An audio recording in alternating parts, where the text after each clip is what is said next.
True love. There are two kinds of love: love for its own pleasure, or love for the sake of another. The first is carnal love. The second is spiritual. Carnal love knows the other person only in a biological moment. Spiritual love knows the other person at all moments. In erotic love, the burdens of the other are regarded as impairing one's own happiness. In spiritual love, the burdens of others are opportunities for service. Somewhere along the line, the modern world has been duped and fooled into giving the name of love to some vague obsession which parades itself in every billboard advertisement, reigns in the film industry, puzzles dramatists who must solve triangles short of suicide, makes novels bestsellers, a perfume so exotic as to be unfit for a tyro's concupiscence, and humor more spicy.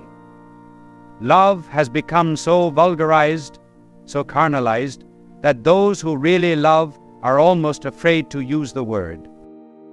It is used now almost exclusively to describe one of the opposite sex. Rather than a person, it is made to revolve around glands rather than a will, and is centered in biology instead of personality.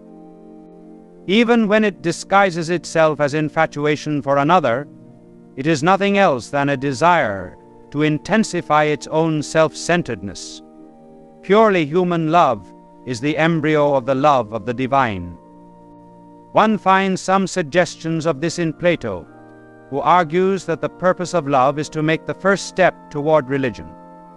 He pictures love for beautiful persons being transformed into love for beautiful souls, then into a love of justice, goodness, and finally God, who is their source. Erotic love is therefore a bridge which one crosses, not a buttress where one sits and rests. It is not an airport but an airplane. It is always going somewhere else, upwards and onwards. All carnal love presupposes incompleteness, deficiency, yearning for completion, and an attraction for enrichment, for all love is a flight for immortality. There is a suggestion of divine love in every form of erotic love, as the lake reflects the moon.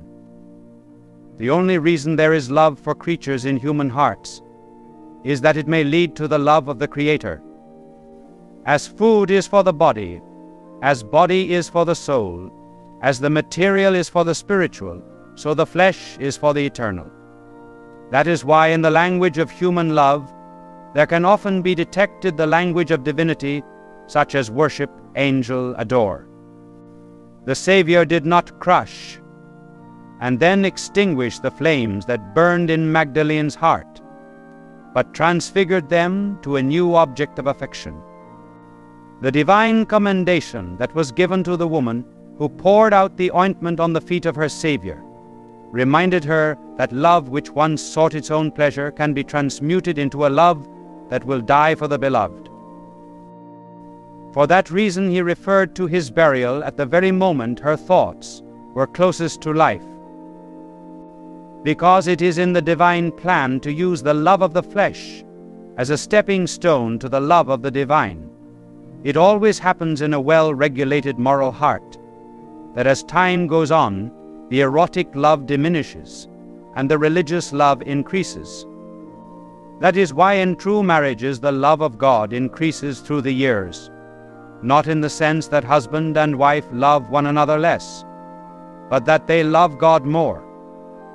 Love passes from an affection for outer appearances to those inner depths of personality which embody the divine spirit. There are few things more beautiful in life than to see that deep passion of man for woman which begot children as the mutual incarnation of their love, transfigured into that deeper passionless passion and wild tranquility which is God.